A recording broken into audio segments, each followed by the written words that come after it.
Армысыздар, құрметті оқырмандарым, құрметті YouTube каналымның оқырмандары. Әлемдік проблемаға айналған ерлердің арасында кездесетін 80%-ке жуығында болатын жағдай еркектің жаңа тез бітіріп қоюы. Яғни орысша айтқан кезде преждевременная эякуляция. Алдағы менің видеоларымда шыққан болатын осы аурулардың себептері, проблеманың болу жағдайлары. Әрине осы видеоны бүгін терең мақсатта сіздерге түсіндіріп кетейін деп шешіп отырмын. Өйткені қазір екінің бірін сұрайтын болсаң, проблема елердің арасында осы жылдам эякуляция. Рухтың мерзімнен бұрын шығып кетуі. Ол не себепті ондай жағдай болады? Оны жаңағы үй жағдайында қалай не істеуге болады? Не істесе болады? Ол жағдайдан қалай арылса болады деп жатады. Бірінші айтатын болсақ, ерлердің жүріс жүйесінің бойында әрине нерв жүйесі бар. Нерв жүйесі, нерв талшықтары ол жаңағы жыныстық қатынас кезінде сезімталдықты алу үшін, сіз жаңағы кайф алу үшін ол жыныс мүшенің бойында нерв шоғырланған. Осы мақсатта егер де ол нерв жүйесі болмайтын болса, еркек жаңағы жануармен тең болып келеді. Өйткені адам кайф алмайтын болса, жыныстық қатынастан оның жаңағы өмір деген ләззаты болмайды. Ләззат алу мақсатында бұл нерв жүйесі біздің Алланың жаратуымен барлық органдарымызға осы нерв талшықтары келеді. Мысалы, қолыңыз күйдіріп алдыңыз, сіз сезесіз күйгенін. Өйткені нерв талшықтары арқылы сіз мына миыңыздың орталық миға бізге сигнал келеді. Ондай жағдай болып жатыр. Біз қорғанамыз, болмаса бір сырбаған жер болса, басқа бол болса, ауру сезім болса, біз сезуіміз керек. Осы мақсатта. Енді әрине бұны үй жағдайында қалай не шешсе болады? Бір адамдардың жыныс мүшесіне келетін нерв талшықтарының сезімталдығы өте жоғары болады. Өйткені ер адамның жыныс жүйесінде өте сезімтал болған кезде ол жылдам эякуляцияға алып келеді.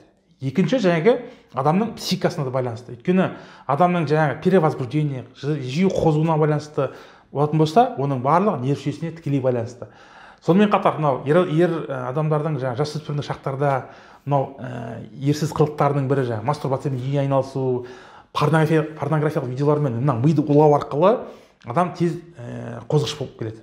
Осы мақсаттардың кесірінен осы эякуляцияның жылдам шығып кетуі. Сонымен қатар тағы қосатын жағдайлар бар. Мынау ағзадағы витамин жетіспеушіліктер, мына адамның ұйқысының режимі бұзылатын болса, егер адам үнемі стресс жағдайларда жүретін болса, стресс адамға ең ауыр тиетін факторлардың бірі болып келеді. Өйткені адам қатты стресс алатын болса, еркектің қабілетінің төмендеп кетуіне алып келеді. Сонымен қатар әрине тағы бір факторлар ол жаңағы тестостерон гормоны. Тестостерон гормон деген бізде жалпы еркекті еркек қылып жүрген гормон. Гормондардың ішінде король. Гормон деген жалпы мынау адам ағзасынан бөлінетін зат болып табылады. Бұл қанға тарайды. Бұның жаңағы гормонның тестостеронның өндірілуі бірінші мына еннің бойында, яғни жұмыртқаның ішінде болады. Екінші тестостерон өндіретін фактор бұл яғни орган бұл бүйрек үсті безі. Осы безден жаңағы осы тестостерон гормоны бөлінеді.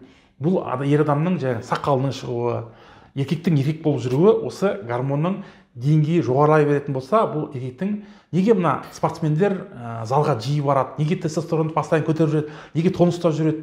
Ол әрине еркектің энергиясын арттырады. Осы энергия арттырған сайын біздің күш қуатымыз арта бастайды. Соған байланысты ең маңызды рөл осы гормонға да көңіл бөлу керек. Өйткені гормон азайған сайын еркектің жаңағы ұйқышылдығы, жаңағы мынау тез шаршағыштық, ол жаңағы физикалық жағынан болсын, басқа жағынан болсын, еркек адам тез шаршай бастайды. Онымен қатар тағы бір себептердің бірі дәрумен жетіспеушілік. Өйткені біздің ағзамыздағы D витамині, фолий қышқылы, B12, цинк, селен сияқты микроэлементтер ағзамызда толыққанды болу керек. Осылар ағзаға жетіспеген сайын біздің ағзамыз үнемі шаршап, үнемі жаңағы әлсіздікті байқап жүреміз. Оның барлығы психикаға әсер етеді. Оның жаңағы осы себепке алып келіп жататын бірден бір факторлардың бірі болып табылады. Ал енді үй жағдайында осы ерте эякуляцияны қалай жоюға болады? Егер де сіздің жыныс жүйеңіз өте сезімтал болса, гиперсезімталдық болса, сезімталдықты басу мақсатында біз алдын айтқан болатынбыз, лидокаиндік спрей, крем, әртүрлі анестезиялық жаңағы кремдердің, маздардың көмегі арқылы жыныс жүйеңіздегі сезімталдық уақытша баса аласыз.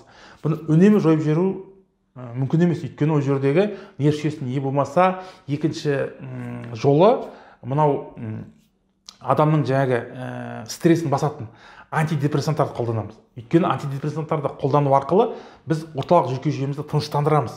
Оны мәселен алатын болсақ, мына психиатриялық орталықтарда ер адамның жаңағы возбуждение болған кезде басу мақсатта бізде жаңағы арнайы препараттар қолданады. Аминазин қолданады, жаңағы барбитуратор қолданады. Әрине оның бәрі дәрігерлердің тағайындауымен жасалынады. ол сіздің қолыңызда жоқ қой, оны қайдан аласыз?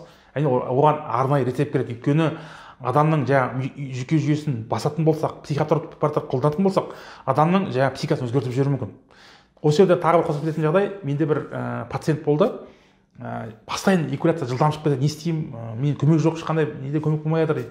Содан біз психиатр маманға жіберген болатын. Ол кісі осы препараттар тағайындаған екен. Ол кісі наоборот жылдам эякуляция болмай қалған, уақытысы 1 сағатқа созылады, 2 сағатқа созылып кетеді. Вообще еркекте кайф жоқ. Әрине ол келді 2 айдан кейін. Менің жылдам бітіріп жүргенім жақсы екен ғой дейді. Өйткені мына жағдай менің басыма әсер етіп отыр, психикама әсер етіп отыр дейді. Әрине жылдам шешімдердің бірі әрине ол психика препараттарды қолдану. Әрине біреудің жүйке жүйесіне тікелей әсер етіп отыр болса, ол да қауіпті болып келеді.